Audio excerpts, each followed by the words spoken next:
ಪ್ರಿಯರೇ, ದಿನದ ಬದುಕಿಗೊಂದು ಕ್ರಿಸ್ತನ ಈ ದನಿ ನಮ್ಮೆಲ್ಲರಿಗೂ ಪ್ರೇರಣೆ ಆಗಲಿ. ಪೂಜಾವಿಧಿಯ ಪಾಸ್ಕ ಕಾಲದ 4ನೇ ವಾರ, ಮೇ 1, 2026 ಶುಕ್ರವಾರ. ಮತ್ತಾಯನು ಬರೆದ ಪವಿತ್ರ ಶುಭ ಸಂದೇಶದಿಂದ ವಾಚನ, 13ನೇ ಅಧ್ಯಾಯ 54ರಿಂದ 58ರವರೆಗಿನ ವಚನಗಳು. ಆ ಕಾಲದಲ್ಲಿ ಯೇಸು ತಮ್ಮ ಸ್ವಂತ ಊರಿಗೆ ಮರಳಿ ಬಂದು ಅಲ್ಲಿಯ ಪ್ರಾರ್ಥನಾ ಮಂದಿರದಲ್ಲಿ ಬೋಧನೆ ಮಾಡಿದರು. ಅದನ್ನು ಕೇಳುತ್ತಿದ್ದ ಜನರು ಆಶ್ಚರ್ಯಚಕಿತರಾಗಿ, ಈ ಪರಿಜ್ಞಾನ ಇವನಿಗೆಲ್ಲಿಂದ ಬಂತು? ಈ ಮಹತ್ಕಾರ್ಯಗಳನ್ನು ಇವನು ಮಾಡುವುದಾದರೂ ಹೇಗೆ? ಇವನು ಆ ಬಡಗಿಯ ಮಗನಲ್ಲವೇ? ಮರಿಯಳು ಇವನ ತಾಯಲ್ಲವೇ? ಯಾಕೋಬ, ಜೋಸೆಫ್, ಸಿಮೋನ, ಯೂದ ಇವರು ಇವನ ಸಹೋದರರಲ್ಲವೇ? ಇವನ ಸೋದರಿಯರೆಲ್ಲ ಇಲ್ಲೇ ವಾಸ ಮಾಡುತ್ತಿಲ್ಲವೇ? ಹಾಗಾದರೆ ಇವನಿಗೆ ಇದೆಲ್ಲ ಎಲ್ಲಿಂದ ಬಂತು ಎಂದು ಮಾತನಾಡಿಕೊಂಡು ಯೇಸುವನ್ನು ತಿರಸ್ಕರಿಸಿದರು. ಅವರಿಗೆ ಯೇಸು, ಪ್ರವಾದಿಗೆ ಬೇರೆ ಎಲ್ಲಿಯಾದರೂ ಗೌರವ ದೊರಕಿತು, ಆದರೆ ಸ್ವಗ್ರಾಮದಲ್ಲಿ ಹಾಗೂ ಸ್ವಗೃಹದಲ್ಲಿ ಮಾತ್ರ ಗೌರವ ದೊರಕದು ಎಂದು ಹೇಳಿದರು. ಅವರ ಅವಿಶ್ವಾಸದ ಕಾರಣ ಯೇಸು ಅದ್ಭುತ ಕಾರ್ಯಗಳನ್ನು ಅಲ್ಲಿ ಹೆಚ್ಚಾಗಿ ಮಾಡಲಿಲ್ಲ. ಪ್ರಭುವಿನ ಶುಭ ಸಂದೇಶ. ಕ್ರಿಸ್ತರೇ ನಿಮಗೆ ಸ್ತುತಿ ಸಲ್ಲಲಿ. ಚಿಂತನೆ. ಪ್ರಿಯರೇ, ಇಂದು ನಾವು ಕಾರ್ಮಿಕರ ಪಾಲಕರಾದ ಸಂತ ಜೋಸೆಫರ ಸ್ಮರಣೆಯನ್ನು ಮಾಡುತ್ತಿದ್ದೇವೆ. ಕಥೋಲಿಕ ಧರ್ಮಸಭೆ ತನ್ನ ಪೂಜಾ ಪಂಚಾಂಗದ ಆಚರಣೆಯಲ್ಲಿ ಕಾರ್ಮಿಕ ಎಂದು ಗುರುತಿಸುವ ಏಕೈಕ ವ್ಯಕ್ತಿ ಎಂದರೆ ಅದು ಸಂತ ಜೋಸೆಫರು. ಪ್ರಿಯರೇ, ತಾಯಿ ಧರ್ಮಸಭೆ ಈ ಶೀರ್ಷಿಕೆಗೆ ತಕ್ಕಂತೆ ವಿಶೇಷವಾಗಿ ಮೇ 1ನೇ ತಾರೀಖನ್ನು, ಅಂದರೆ ಕಾರ್ಮಿಕರ ದಿನವನ್ನು, ಸಂತ ಜೋಸೆಫರನ್ನು ಗೌರವಿಸಲು ಮೀಸಲಿಟ್ಟಿದೆ.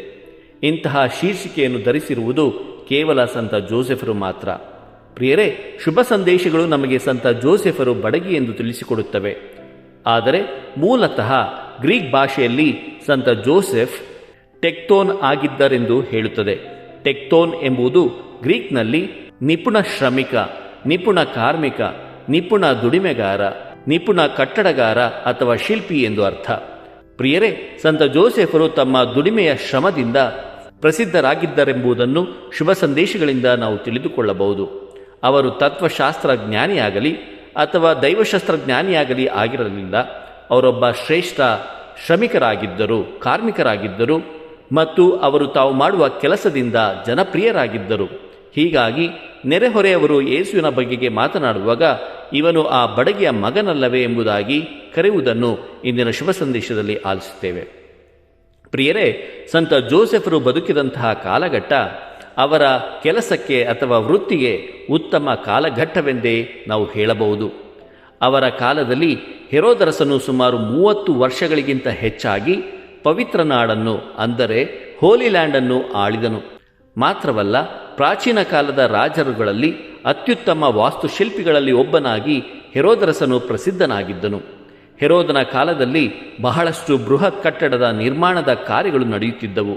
ಅವನ ಆಡಳಿತದಲ್ಲಿ ಬಂದರುಗಳು, ರಂಗಮಂದಿರಗಳು, ಮಂಟಪಗಳು, ಮಾರುಕಟ್ಟೆಗಳು, ಓಟದ ಪಥಗಳು, ರಸ್ತೆ ಪ್ರಬಂಧಗಳು ಮತ್ತು ಸಾರ್ವಜನಿಕ ಸ್ನಾನಗೃಹಗಳು ನಿರ್ಮಾಣಗೊಂಡವು.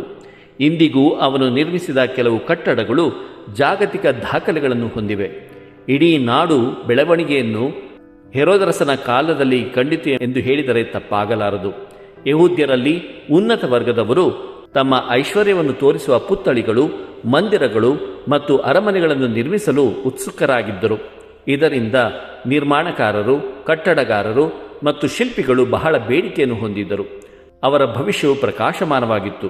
ಹೆರೋದರಸನ ಕೆಲವೊಂದು ಯೋಜನೆಗಳು ದಶಕಗಳವರೆಗೆ ನಡೆಯಲಿದ್ದವು ಮತ್ತು ಅವನ ಮಗನೇ ಅವುಗಳನ್ನು ಮುಂದುವರಿಸಲಿದ್ದನು.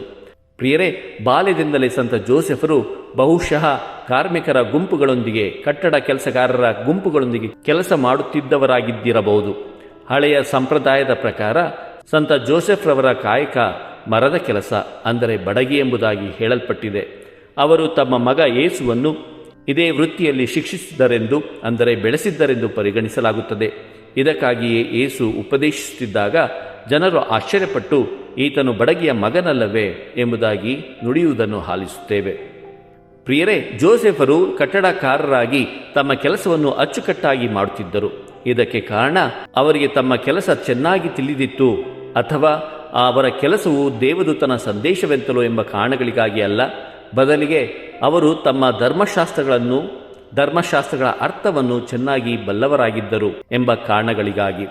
ಆತ್ಮೀಯರೇ, ಕೆಲವು ವರ್ಷಗಳ ಹಿಂದೆ ಪೋಪ್ ಫ್ರಾನ್ಸಿಸ್ ರವರು ಮಾನವ ಶ್ರಮದ ಅರ್ಥದ ಬಗ್ಗೆ ಮಾತನಾಡಿದರು. ಅವರು ಉದಾಹರಣೆಯಾಗಿ ಆದಿಕಾಂಡವನ್ನು ಉಲ್ಲೇಖಿಸುತ್ತಾ ಈ ರೀತಿಯಾಗಿ ನುಡಿಯುತ್ತಾರೆ: ಬೈಬಲ್ನ ಆರಂಭದ ಪುಟಗಳಿಂದಲೇ ಕೆಲಸವು ಮಾನವನ ಗೌರವದ ಅವಿಭಾಜ್ಯ ಅಂಗವಾಗಿದೆ ಎಂಬುದು ಸ್ಪಷ್ಟವಾಗಿದೆ ಎಂಬುದಾಗಿ ತಿಳಿಸುತ್ತಾರೆ. ಆದಿಕಾಂಡ 2ನೇ ಅಧ್ಯಾಯ ವಚನ 15, ದೇವರಾದ ಸರ್ವೇಶ್ವರ ಆ ಮನುಷ್ಯನನ್ನು ಕರೆದುಕೊಂಡು ಹೋಗಿ ಏದೇನ್ ವನವನ್ನು ಕೃಷಿ ಮಾಡುವುದಕ್ಕೂ ಕಾಯುವುದಕ್ಕೂ ಅದರಲ್ಲಿ ಬಿಟ್ಟರು. ಇಲ್ಲಿ ಮನುಷ್ಯನು ಭೂಮಿಯನ್ನು ಕೃಷಿ ಮಾಡುವವನಾಗಿಯೂ ಮತ್ತು ನೈಸರ್ಗಿಕ ಶಕ್ತಿಗಳನ್ನು ಕಾಯುವವನಾಗಿಯೂ ಅಥವಾ ನಿಯಂತ್ರಿಸುವವನಾಗಿಯೂ ಚಿತ್ರಿಸಲಾಗಿದೆ.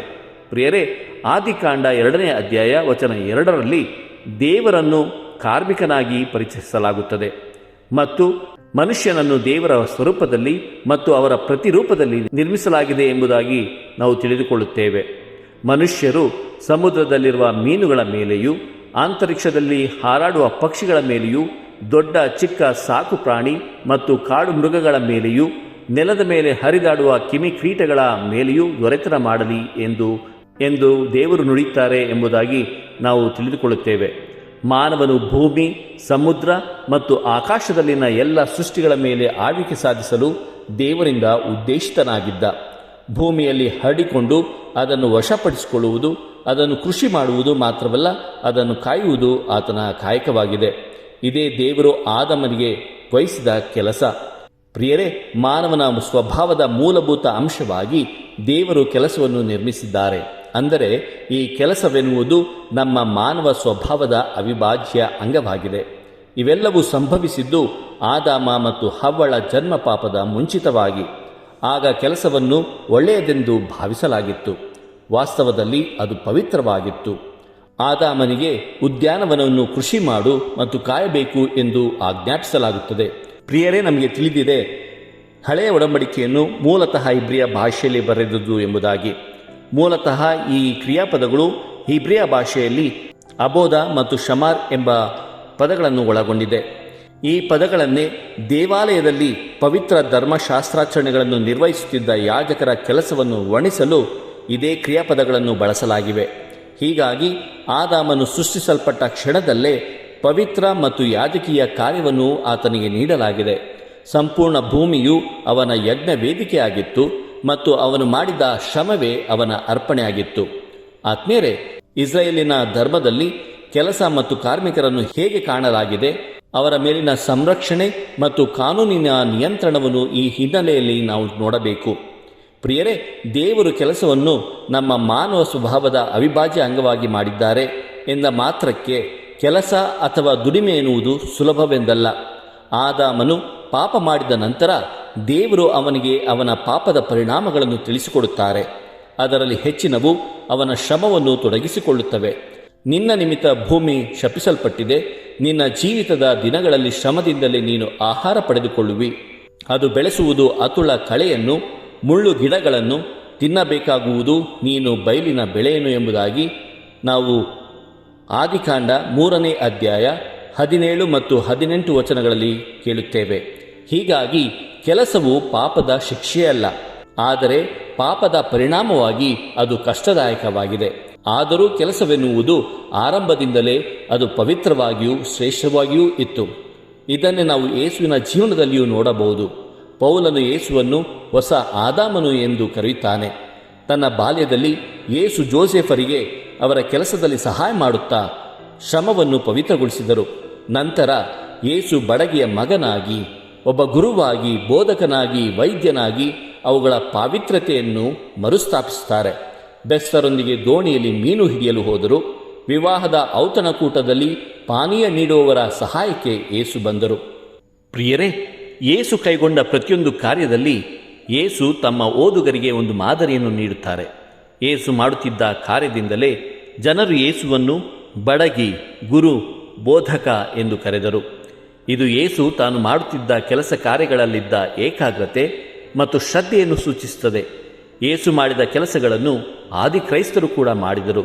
ಆ ಕೆಲಸಗಳನ್ನು ಮಾಡಲು ತುಂಬ ಉತ್ಸುಕರಾಗಿದ್ದರು ಮಾತ್ರವಲ್ಲ, ಆ ಕೆಲಸಗಳನ್ನು ಅಪಾರ ಸಂತೋಷದಿಂದ ಮಾಡುತ್ತಿದ್ದರು. ಹಾಗಾಗಿ ಅವರನ್ನು ಸಮಾಧಿ ಮಾಡಲಾದ ನೆಲಕೋಣೆಗಳಲ್ಲಿ ಅವರ ಹೆಸರುಗಳ ಜೊತೆಯಲ್ಲಿ ಅವರು ಮಾಡುತ್ತಿದ್ದ ಎಲ್ಲ ವೃತ್ತಿಗಳ ಚಿಹ್ನೆಗಳನ್ನು ಸಹ ಕೆತ್ತಲಾಗಿದೆ. ಪ್ರಿಯರೇ, ಯೇಸು ಈ ಕೆಲಸದ ದೃಷ್ಟಿಕೋನವನ್ನು ತನ್ನ ಭೌತಿಕ ತಂದೆ ಜೋಸೆಫರಿಂದ ಕಲಿತಿದ್ದರು ಎಂದರೆ ತಪ್ಪಾಗಲಾರದು. ಯೇಸು ತನ್ನ ತಂದೆಯಾದ ಜೋಸೆಫರಿಂದ ಆದಿಕಾಂಡವನ್ನು ಕಲಿತಿದ್ದಿರಬಹುದು. ಯೇಸು ಆದಿಕಾಂಡದ ಉಲ್ಲೇಖಗಳನ್ನು ಬಳಸುವುದನ್ನು ನಾವು ಶುಭ ಸಂದೇಶಗಳಲ್ಲಿ ನೋಡಬಹುದು.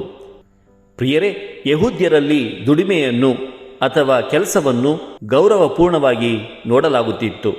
ಈ ರೀತಿಯ ಕಾರ್ಮಿಕದ ಗೌರವಪೂರ್ಣ ದೃಷ್ಟಿಕೋನವು ಯಹೂದ್ಯರಲ್ಲಿಯೇ ವಿಶಿಷ್ಟವಾಗಿತ್ತು. ಇತರ ಸಂಸ್ಕೃತಿಗಳಿಗೆ ಇದು ಸಹಜವಾಗಿರಲಿಲ್ಲ. ಇತರ ಸಂಸ್ಕೃತಿಗಳಿಗಿಂತ ಇದು ವಿಭಿನ್ನವಾಗಿತ್ತು. ಗ್ರೀಕರಲ್ಲಿ ಕಾರ್ಮಿಕರನ್ನು ಅಸ್ಪೃಶ್ಯರಂತೆ ಪರಿಗಣಿಸಿ ಅವರನ್ನು ಕೀಳಾಗಿ ನೋಡಲಾಗುತ್ತಿತ್ತು. ಅವರಿಗೆ ಸಂವಿಧಾನದಲ್ಲಿ ಯಾವುದೇ ಹಕ್ಕುಗಳಿರಲಿಲ್ಲ. ಸಂಪೂರ್ಣ ನಾಗರಿಕತ್ವವನ್ನು ವಿಶ್ರಾಂತ ವರ್ಗಗಳಿಗೆ ಮಾತ್ರ ನೀಡಬೇಕು ಎಂದು ಸಾಕ್ರಟೀಸ್ ಹೇಳಿದ್ದನು. ನಾಗರಿಕನಾದವನು ಯಾವುದೇ ಕೆಲಸವನ್ನು ಮಾಡಬಾರದು ಎಂದು ಹೇಳಿದ್ದನು. ಅದರೊಂದಿಗೆ ಅರಿಸ್ಟಾಟಲ್ ಕೂಡ ಸಹಮತದಿಂದ ಯಾವ ಶ್ರಮಿಕ ಅಥವಾ ಕಾರ್ಮಿಕ ಜೀವನವಿರುವವನು ನೈತಿಕತೆಯನ್ನು ಅಭ್ಯಾಸಿಸಲಾರನು ಎಂದನು. ಪ್ರಿಯರೇ, ಗ್ರೀಕ್ ಇತಿಹಾಸಕಾರ ಹೆರೋಡಟಸ್ ಕಾರ್ಮಿಕರ ಅಥವಾ ಶ್ರಮಿಕರ ಬಗ್ಗೆ ಇಂತಹ ಧೋರಣೆ ವಿಶ್ವವ್ಯಾಪಿಯಾಗಿತ್ತೆಂದು ಹೇಳುತ್ತಾರೆ. ಥ್ರೇಸ್, ಸ್ಕಿಥಿಯಾ, ಪರ್ಷಿಯಾ, ಲಿಡಿಯಾ ಮತ್ತು ಬಹುತೇಕ ಎಲ್ಲ ವಿದೇಶಿ ದೇಶಗಳಲ್ಲಿ ಕೆಲಸವನ್ನು ಕಲಿಯುವವರನ್ನು ಅಥವಾ ದುಡಿಮೆಯನ್ನು ಮಾಡುವವರನ್ನು ಇತರ ಜನರಿಗಿಂತ ಕಡಿಮೆ ಗೌರವದಿಂದ ನೋಡಲಾಗುತ್ತದೆ ಮತ್ತು ಕೈಗಾರಿಕಾ ಕೆಲಸದೊಂದಿಗೆ ಕಾರ್ಮಿಕರೊಂದಿಗೆ ಅಲ್ಪ ಸಂಪರ್ಕ ಹೊಂದಿರುವವರನ್ನು ಹೆಚ್ಚಿನ ಗೌರವದಿಂದ ಕಾಣಲಾಗುತ್ತದೆ ಎಂಬುದನ್ನು ನಾನು ತಿಳಿದಿದ್ದೇನೆ ಎಂಬುದಾಗಿ ನುಡಿಯುತ್ತಾನೆ. ಈ ರೀತಿಯ ಭಾವನೆಗಳು ಪ್ರಾಚೀನ ಜಗತ್ತಿನಲ್ಲಿ ಸಾಮಾನ್ಯವಾಗಿದ್ದವು ಎಂಬುದನ್ನು ಹೆರೋಡೋಟಸ್ ಇಲ್ಲಿ ನಮಗೆ ನೆನಪಿಸುತ್ತಾರೆ. ಪ್ರಿಯರೇ, ಇದಕ್ಕೆ ವಿರುದ್ಧವಾಗಿ ಯಹೂದ್ಯರು ದೈಹಿಕ ಶ್ರಮವನ್ನು ಅಥವಾ ಕೆಲಸವನ್ನು ಗೌರವದಿಂದ ನೋಡುತ್ತಿದ್ದರು. ತಾಲ್ಮುದ್ ಎನ್ನುವುದು ಪ್ರಾಚೀನ ಯಹೂದ್ಯ ಧರ್ಮ ನಿಯಮಗಳು ಮತ್ತು ಉಪದೇಶಗಳ ಸಮಗ್ರ ಸಂಕಲನವಾಗಿದೆ. ಮೋಶೆಯ ಧರ್ಮಶಾಸ್ತ್ರವನ್ನು, ಇದನ್ನು ಹಿಬ್ರು ಭಾಷೆಯಲ್ಲಿ ತೋರಾ ಎಂಬುದಾಗಿ ಕರೆಯುತ್ತಾರೆ, ದಿನನಿತ್ಯದ ಜೀವನಕ್ಕನುಗುಣವಾಗಿ ಪಾಲಿಸುವ ಕಾನೂನು ನಿಯಮಗಳನ್ನು ಈ ತಾಲ್ಮುದ್ ಹೊಂದಿದೆ. ಈ ತಾಲ್ಮುದ್ ಈ ರೀತಿಯಾಗಿ ಹೇಳುತ್ತದೆ: ತಂದೆಯಾದವನು ತನ್ನ ಮಗನಿಗೆ ಒಂದು ವೃತ್ತಿಯನ್ನು ಕಡ್ಡಾಯವಾಗಿ ಕಲಿಸಬೇಕು, ಕಲಿಸದಿದ್ದರೆ ಅವನು ಕಳವಿಗೆ ಕಲಿಸುತ್ತಿರುವುದಾಗುತ್ತದೆ ಎಂಬುದಾಗಿ ನುಡಿಯುತ್ತದೆ. ಮತ್ತೊಂದು ಜಾಗದಲ್ಲಿ 7 ವರ್ಷಗಳು ಕ್ಷಾಮ ತಲೆದೋರಿದರೂ ಅದು ಕಾರ್ಮಿಕನ ಬಾಗಿಲಿಗೆ ಬರುವುದಿಲ್ಲ ಎನ್ನಲಾಗಿದೆ. ಪ್ರಿಯರೇ, ಯಹೂದ್ಯರು ಆರಾಧಿಸುತ್ತಿದ್ದ ದೇವರು ಕೂಡ ಕಾರ್ಮಿಕನಾಗಿದ್ದನು. ಅವರ ಪವಿತ್ರ ಗ್ರಂಥಗಳು ತತ್ವಜ್ಞಾನಿಗಳ ವಾದಗಳನ್ನು ಉಳಿಸಿಕೊಳ್ಳದೆ ದುಡಿದು ಕೆಲಸ ಮಾಡುತ್ತಿದ್ದ ಜನರ ಕಥೆಗಳನ್ನು ಉಳಿಸಿಕೊಂಡು ಬಂದವು. ಆಬೇಲ ಕುರಿಗಳ ಪೋಷಕನಾಗಿದ್ದ, ನೋಹ ನಾವಿಕನಾಗಿದ್ದ, ಯಾಕೋಬನು ರೈತನಾಗಿದ್ದ, ಪೇತ್ರ ಮತ್ತು ಯೋವಾನ ಬೆಸ್ತರಾಗಿದ್ದರು, ಪೌಲನು ಗುಡಾರಗಳನ್ನು ಮಾಡುತ್ತಿದ್ದವನಾಗಿದ್ದ. ಈ ಜನರು ಪ್ರತಿದಿನವೂ ಮಣ್ಣಿನಲ್ಲಿ ಕಳೆದವರು, ದಣಿದಿದ್ದವರು. ಗ್ರೀಕ್ ಮತ್ತು ರೋಮನ್ ಸಂಸ್ಕೃತಿ ಈ ರೀತಿಯ ಜನರನ್ನು ಕಡೆಗಣಿಸುತ್ತಿದ್ದರೂ ಕ್ರೈಸ್ತರು ಶ್ರಮದಲ್ಲಿ ಪವಿತ್ರತೆಯನ್ನು ಕಂಡು ಅದನ್ನು ಗೌರವಿಸುತ್ತಿದ್ದರು. ಅವರ ದೇವರು ಶ್ರಮಿಸುತ್ತಿದ್ದರು, ಅವರು ಕೂಡ ಶ್ರಮಿಸುತ್ತಿದ್ದರು. ಇದು ಕ್ರೈಸ್ತ ಧರ್ಮದ ಒಂದು ಕ್ರಾಂತಿಕಾರಿ ಭಾವನೆ. ಸರಳ ಅಥವಾ ಒಂದು ಚಿಕ್ಕ ಸಣ್ಣ ಕೆಲಸವು ದೈವಿಕವಾಗಿರಬಹುದು ಎಂಬುದು ಕ್ರೈಸ್ತರ ಅಭಿಪ್ರಾಯವಾಗಿತ್ತು. ಸಾಮಾನ್ಯ ಶ್ರಮಕ್ಕೆ ಗೌರವವಿದೆ ಎಂಬ ಕಲ್ಪನೆ ಕೂಡ ಒಂದು ಕ್ರಾಂತಿಕಾರಿಯ ಭಾವನೆಯಾಗಿತ್ತು. ಇದು ಪೌರಾಣಿಕ ಜಗತ್ತಿಗೆ ಆಘಾತ ಉಂಟು ಮಾಡಿದ ಕ್ರೈಸ್ತರ ವಿಚಿತ್ರ ಕಲ್ಪನೆಗಳಲ್ಲಿ ಒಂದಾಗಿತ್ತು. ಇದು ಶಿಲುಬೆಗೆ ಹಾಕಲ್ಪಟ್ಟ ದೇವರ ಕಲ್ಪನೆ ಅಥವಾ ಸಾಮಾನ್ಯ ಜನರು ದೇವರನ್ನು ಸಾಮೂಹಿಕ ಆರಾಧನೆಯಲ್ಲಿ, ಅಂದರೆ ದಿನನಿತ್ಯ ದಿವ್ಯ ಬಲಿಪೂಜೆಯಲ್ಲಿ ಸೇವಿಸುವ ಕಲ್ಪನೆಯಂತಹದ್ದೇ ಆಗಿತ್ತು. ಪೌರಾಣಿಕರು ಅವರನ್ನು ಹಾಸ್ಯ ಮಾಡುತ್ತಿದ್ದರು, ಆದರೆ ಕ್ರೈಸ್ತರು ಪ್ರತಿಯೊಂದು ಅವಮಾನದಲ್ಲೂ ಸಂತೋಷಪಟ್ಟರು. ಧರ್ಮಸಭೆಯ ತಾತ್ವಿಕರು ಯೇಸು ಹಲವು ಕೌಶಲ್ಯಗಳಲ್ಲಿ ಕೆಲಸ ಮಾಡುತ್ತಿದ್ದರೆಂದು ಚಿತ್ರಿಸಲು ಹಿಂಜರಿಯಲಿಲ್ಲ. ಇದನ್ನು ಎಲ್ಲರೂ ಕ್ರಾಂತಿಕಾರಿ ಕಲ್ಪನೆ ಎಂದು ಗುರುತಿಸಿದರು. ಪೌರಾಣಿಕ ದೇವತೆಗಳು ಉನ್ನತ ವರ್ಗದ ಪ್ರತಿಬಿಂಬಗಳಾಗಿದ್ದವು ಮತ್ತು ಗ್ರೀಕ್ ಹಾಗೂ ರೋಮನ್ ಪೌರಾಣಿಕ ಕಥೆಗಳು ಆಲಸ್ಯಭರಿತ ಸುಖ ಸಮೃದ್ಧ ಜೀವನ ರೀತಿಯ ಭಯಾನಕ ದುರಾಚಾರಗಳ ಕಥನಗಳಾಗಿದ್ದವು. ಆದರೆ ಹೊಸ ಒಡಂಬಡಿಕೆಯ ದೇವರು ಒಬ್ಬ ಬಡಗಿ. ಭೌತಿಕ ತಂದೆಯು ಬಡಗಿ, ಪರಲೋಕದ ತಂದೆಯು ಮದ್ಯಪಾನ ಮಾಡುವವನು ಅಥವಾ ಹೆಂಗಸರ ಹಿಂದೆ ಓಡುವವನಲ್ಲ, ಬದಲಿಗೆ ಸದಾ ಶ್ರಮಿಸುವವನು. ಯೇಸು ತನ್ನ ವಿರೋಧಿಗಳಿಗೆ ಈ ರೀತಿಯಾಗಿ ಹೇಳುತ್ತಾರೆ: ನನ್ನ ಪಿತನು ಸತತವೂ ಕಾರ್ಯನಿರತರು, ಅವರಂತೆಯೇ ನಾನು ಸದಾ ಕಾರ್ಯನಿರತನಾಗಿದ್ದೇನೆ ಎಂಬುದಾಗಿ ಯೋವಾನನ ಶುಭ ಸಂದೇಶ 5ನೇ ಅಧ್ಯಾಯ 17ನೇ ವಚನದಲ್ಲಿ ನುಡಿಯುತ್ತಾರೆ. ಈ ಪಾಠವನ್ನು ಆದಿ ಕ್ರೈಸ್ತರು ಮರೆಯಲಿಲ್ಲ. ಕ್ರಿಸ್ತಶಕ 190ರ ಸುಮಾರಿಗೆ ಬರೆಯುತ್ತಿದ್ದ ಅಲೆಕ್ಸಾಂಡ್ರಿಯಾದ ಕ್ಲೆಮೆಂಟ್ ಹೊಸದಾಗಿ ಮತಾಂತರಗೊಂಡ ಕ್ರೈಸ್ತರಿಗೆ ಈ ರೀತಿಯಾಗಿ ನುಡಿಯುತ್ತಾರೆ: ನೀನು ರೈತನಾದರೆ ನಿನ್ನ ಕೃಷಿಯನ್ನು ಮುಂದುವರೆಸು, ಆದರೆ ಹೊಲದಲ್ಲಿ ಕೆಲಸ ಮಾಡುತ್ತಿರುವಾಗ ದೇವರನ್ನು ಅರಿತುಕೋ. ನೀನು ನಾವಿಕನಾಗಿದ್ದರೆ ನಿನ್ನ ಆ ವೃತ್ತಿಯನ್ನು ಮುಂದುವರೆಸು, ಆದರೆ ಯಾವಾಗಲೂ ಆಕಾಶದ ನಾವಿಕನನ್ನು ಪ್ರಾರ್ಥಿಸು. ಪ್ರಿಯರೇ, ಈ ಜಗತ್ತಿನಲ್ಲಿ ಕ್ರೈಸ್ತರು ದೇವರಂತೆ ಎಲ್ಲೆಡೆ ಇದ್ದರು ಮತ್ತು ತಮ್ಮ ದೇವರಂತೆ ಅವರು ಇನ್ನೂ ಕೆಲಸ ಮಾಡುತ್ತಿದ್ದರು. ಈ ವಿಶ್ವಾಸ ಮತ್ತು ನಂಬಿಕೆ ಹೊಸದಾಗಿ ಸೇರ್ಪಡೆಯಾದ ಕ್ರೈಸ್ತರು ತಮ್ಮ ಕರ್ತವ್ಯಗಳನ್ನು ಕೆಲಸಗಳನ್ನು ತ್ಯಜಿಸದಂತೆ ಮಾಡಿತು. ಬದಲಾಗಿ ಅವರು ಮಾಡುತ್ತಿದ್ದ ದುಡಿಮೆಯಲ್ಲಿ ಕೆಲಸಗಳಲ್ಲಿ ಶ್ರೇಷ್ಠತೆಯನ್ನು ತಲುಪುವಂತೆ ಮಾಡಿತು. ಇದು ಕ್ರೈಸ್ತ ಧರ್ಮವನ್ನು ಇತರ ಜಾಗತಿಕ ಧರ್ಮಗಳಿಗಿಂತ ಭಿನ್ನವಾಗಿ ಮಾಡಿತು. ಅವರ ಕೆಲಸವು ಪವಿತ್ರವಾಗಿತ್ತು. ಅವರು ಈ ಪಾಠವನ್ನು ಯೇಸುವಿನಿಂದ ಕಲಿತರು. ಯೇಸು ತನ್ನ ತಂದೆ ಶ್ರಮಿಕರಾಗಿದ್ದ ಸಂತ ಜೋಸೆಫರಿಂದ ಕಲಿತರು. ಹೀಗಿರುವಾಗ ನಾವು ನಮ್ಮ ಕರ್ತವ್ಯಗಳನ್ನು, ನಾವು ಮಾಡುವ ಕೆಲಸಗಳನ್ನು ಪ್ರೀತಿಸೋಣ. ಏಕೆಂದರೆ ನಾವು ಮಾಡುವ ಕೆಲಸವು ಒಂದು ಪವಿತ್ರ ಕೆಲಸವಾಗಿದೆ. ಅದು ಚಿಕ್ಕದಾಗಿರಬಹುದು, ಸಣ್ಣದಾಗಿರಬಹುದು, ಆದರೆ ಅದು ದೈವಿಕವಾಗಿರಬಹುದು. ಆ ಕೆಲಸಗಳಲ್ಲಿ ಶ್ರೇಷ್ಠತೆಯನ್ನು ಪಡೆಯಲು, ಪವಿತ್ರತೆಯನ್ನು ಹೊಂದಲು, ಆ ಕೆಲಸದಲ್ಲಿ ದೇವರನ್ನು ನಾವು ಆರಾಧಿಸಲು ಕಲಿಯೋಣ. ಸಂತ ಜೋಸೆಫರೇ, ನಮಗಾಗಿ ಪ್ರಾರ್ಥಿಸಿರಿ. ದೇವರು ನಮ್ಮೆಲ್ಲರನ್ನು ಆಶೀರ್ವದಿಸಲಿ. ಇದು ದನಿಮಾದೇವ ಮನೆಯ ಕೊಡುಗೆ. 1ನೇ ಸ್ವಾಮಿ ಶಾಂತಕುಮಾರ್ ಜೆ, ಬೆಂಗಳೂರು ಮಹಾಧರ್ಮ ಕ್ಷೇತ್ರ. ಪ್ರಿಯರೇ, ಈ ಚಾನೆಲ್ ಅನ್ನು ಸಬ್ಸ್ಕ್ರೈಬ್ ಮಾಡಿ ಪ್ರತಿದಿನ ದೇವರ ವಾಕ್ಯವನ್ನು ಆಲಿಸುತ್ತಾ ಅದನ್ನು ಇತರರೊಂದಿಗೆ ಹಂಚಿಕೊಳ್ಳಲು ನಮಗೆ ನೆರವಾಗಿರಿ. ಧನ್ಯವಾದಗಳು.